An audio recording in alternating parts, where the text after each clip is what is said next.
Salut à toi, bienvenue dans ce nouveau podcast où je vais te parler de l'importance de sortir de sa zone de confort. Donc excuse-moi si je suis un peu essoufflé, mais comme tu dois le savoir si tu as écouté les précédents podcasts, c'est que mes podcasts, je les fais à la fin de ma séance de sport. Et en plus, pourquoi je fais ça? Enfin, plutôt pourquoi je fais ça, c'est parce qu'en fait j'ai de l'inspiration. Et quand je suis dans ma séance, j'ai le temps de penser à ça, pendant mes temps de pause en fait, si tu veux. Et du coup, ça me laisse le temps de préparer ce podcast. Et surtout, cette semaine, je fais vachement le rapprochement avec le sport et son business, son développement personnel, etc., etc. Excuse-moi, je suis vraiment essoufflé. Enfin, je viens vraiment tout juste de rentrer. Donc, revenons à notre sujet. Pourquoi c'est important de sortir de sa zone de confort? En fait, c'est un truc tout con, les gens, à partir du principe de qu'est-ce que c'est sortir de sa zone de confort. Donc en fait, ta zone de confort, c'est genre ce que tu connais. Par exemple, t'es un gamer, tu connais ton jeu, tu joues tout le temps à ça. Tu sors pas de ta zone de confort, par exemple, tu vas pas aller sur d'autres jeux. Bon, la métaphore n'est pas super bien, mais c'est pour te donner l'idée de ce que je vais faire passer.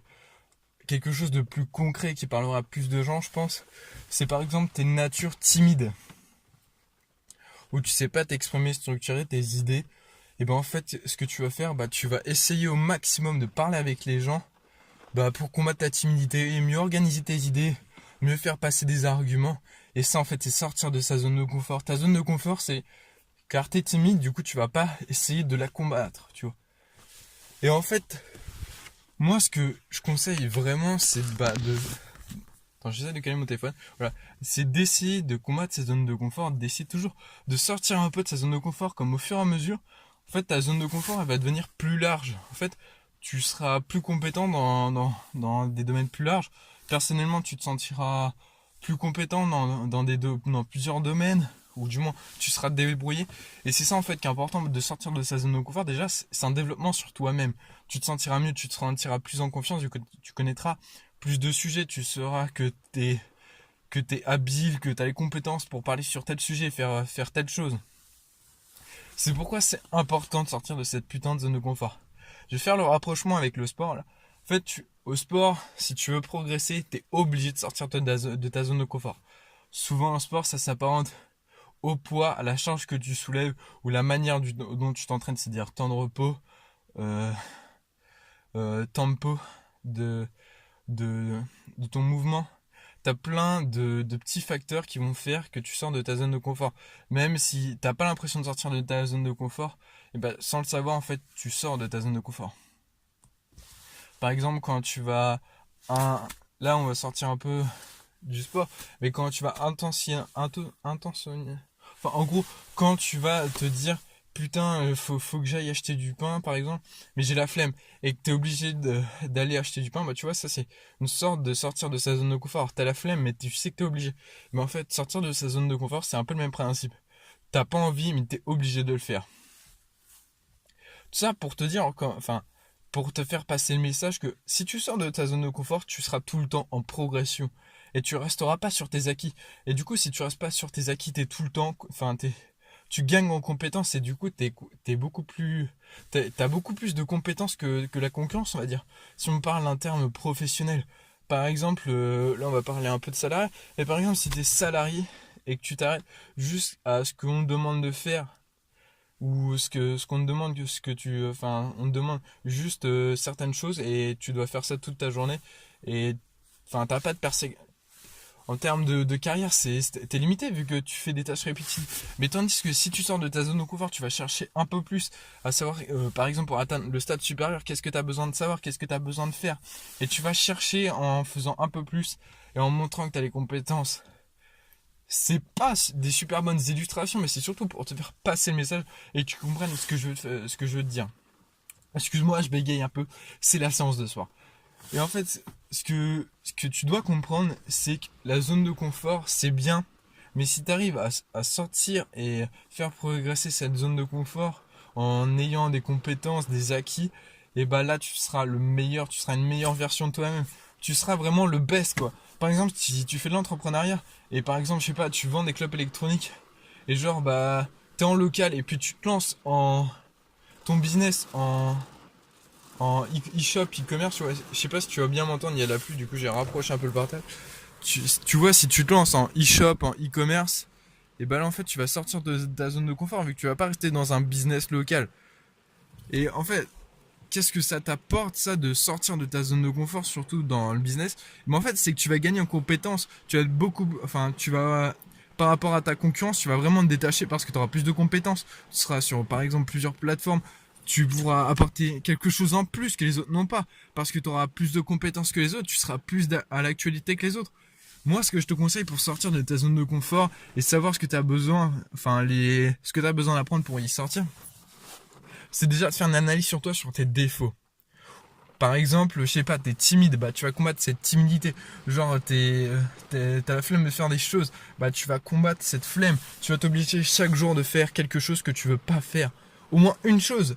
Et en fait, en faisant ça, bah tu vas voir que tu vas sortir de ta zone de confort et la zone de confort que tu avais auparavant, et ben en fait, elle va grandir. Tu vois, c'est pas négatif. Faut juste, t'agrandis ta zone de confort pour être plus performant. Mais il faut jamais rester sur sa zone de confort. Comme si tu restes sur ta zone de confort, c'est-à-dire que tu n'évolues pas, tu stagnes. Tu restes là et puis les autres, eux, ils vont continuer d'apprendre et ils vont te dépasser, tu vois. Du coup, toujours chercher à sortir de sa zone de confort. Un moyen également de sortir, bah, de savoir ce que tu peux apprendre, par exemple, pour sortir un peu de ta zone de confort, c'est de regarder des vidéos de développement personnel, lire des livres de développement personnel, lire des articles, lire, apprendre, regarder ce qui se passe dans ta thématique, regarder la concurrence, regarder chez les Anglais, par exemple, chez les anglophones, parce qu'ils ont souvent ils sont en avance. Par exemple, une petite idée de business, si tu comptes te lancer dans l'infoprenariat ou même monter quelque chose. Ce que je te conseille, c'est de regarder le growth hacking. En fait, qu'est-ce que c'est? C'est plutôt orienté vers les startups.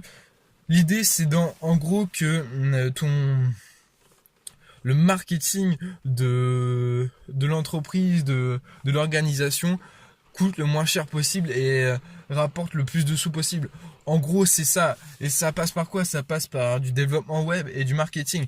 En gros, c'est les deux matières principales qui sont nécessaires pour faire du growth hacking.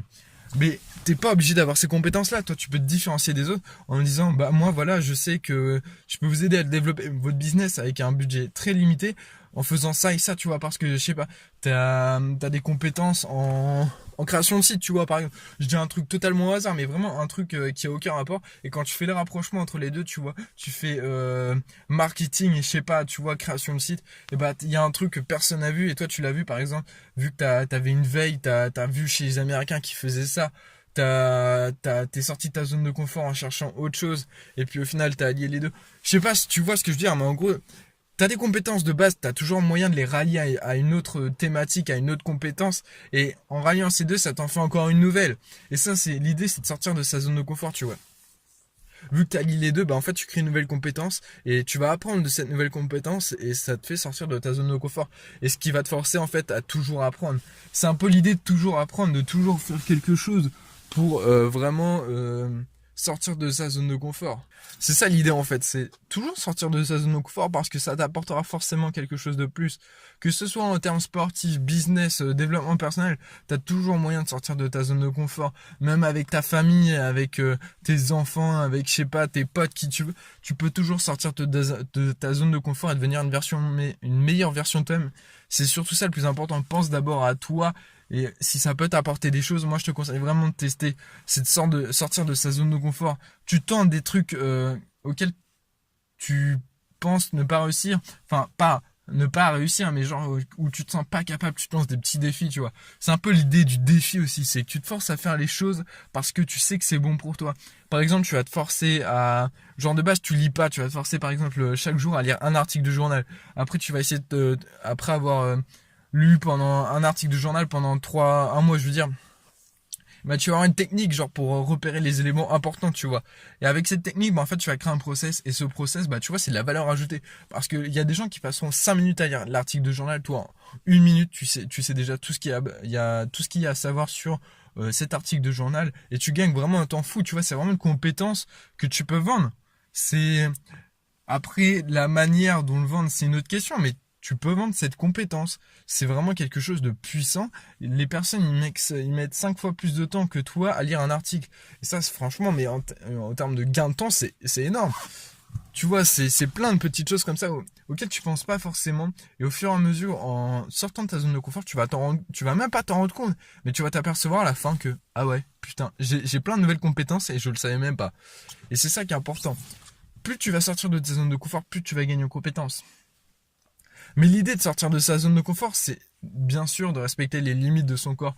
Notamment si je fais les rapprochements avec le sport, tu vas pas soulever 100 kilos si tu l'as jamais fait, tu vois. Si de base tu soulèves 50 kilos, tu vas pas soulever 100 kilos d'un coup parce que tu dis putain, je viens de sortir de ma zone de confort. Non, tu vas de manière progressive et pas ultra intensive. Ce que je veux dire, tu peux y aller de manière intensive, mais surtout ne saccage pas ton corps, pas ta mentalité, mais ton esprit, quoi. Surcharge pas. Fais de manière progressive, de manière à ce que ton esprit puisse suivre et s'adapter à ce que tu lui demandes de sortir de sa zone de confort à chaque fois. Et en fait, au bout d'un certain temps, tu vas t'apercevoir que sortir de ta zone de confort, c'est tout à fait naturel. Après, bien sûr, il faut que tu l'entretiens pour être sûr de ne pas rester sur ta zone de confort, et ça, c'est très important.